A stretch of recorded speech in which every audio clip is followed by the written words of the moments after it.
కోటగిరి మండలంలో గణతంత్ర దినోత్సవ వేడుకలు శుక్రవారం ఘనంగా నిర్వహించారు. గ్రామ పంచాయతీలో సర్పంచ్ పత్తి లక్ష్మణ్, తహసీల్దార్ కార్యాలయంలో తహసీల్దార్ ప్రభాకర్, మండల పరిషత్ కార్యాలయంలో ఎంపీడీఓ మనోహర్ రెడ్డి, పోలీస్ స్టేషన్లో ఎస్ఐ సందీప్, మార్కెట్ కమిటీలో market committee chairman Abdul Hameed, జిల్లా పరిషత్ ఉన్నత పాఠశాలతో పాటు అన్ని గ్రామ సచివాలయాల్లో, ప్రైవేట్ పాఠశాలలో త్రివర్ణ పతాకాన్ని ఆవిష్కరించి గౌరవ వందనం చేశారు.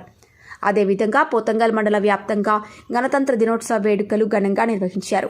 తహసీల్దార్ కార్యాలయంలో తహసీల్దార్ రమేష్, పంచాయతీ ఆవరణంలో సర్పంచ్ వార్నిశంకర్, పోతంగల్ సొసైటీ ఆవరణంలో చైర్మన్ శాంతీశ్వర్ పటేల్, ఆయా పాఠశాలల్లో ప్రధానోపాధ్యాయులు మువ్వన్నెల జెండాను ఎగురవేశారు.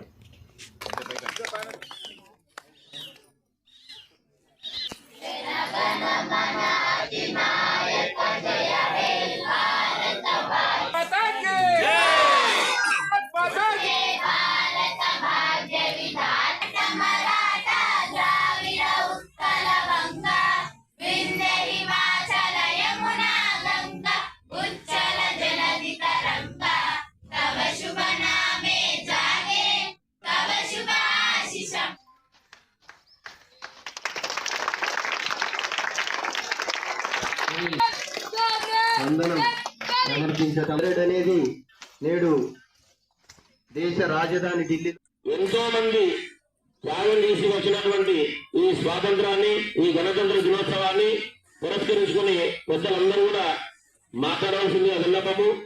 కాబట్టి ఇక్కడ మనకు స్కూల్లో ఇంతకుముందు అక్కడ ఉంటుంది స్టేజ్, ఆ స్టేజ్ చూస్తే చాలా ఆనందం వేసేది.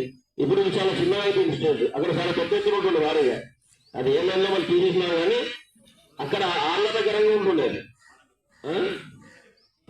అది ఆహ్లాదకరంగా ఉంటుంది. ఇక్కడ చూస్తే చాలా చిన్నగా అంతా మేము అనుకున్నాం ఇంతకుముందు, అదే అది బాగుంటుంది.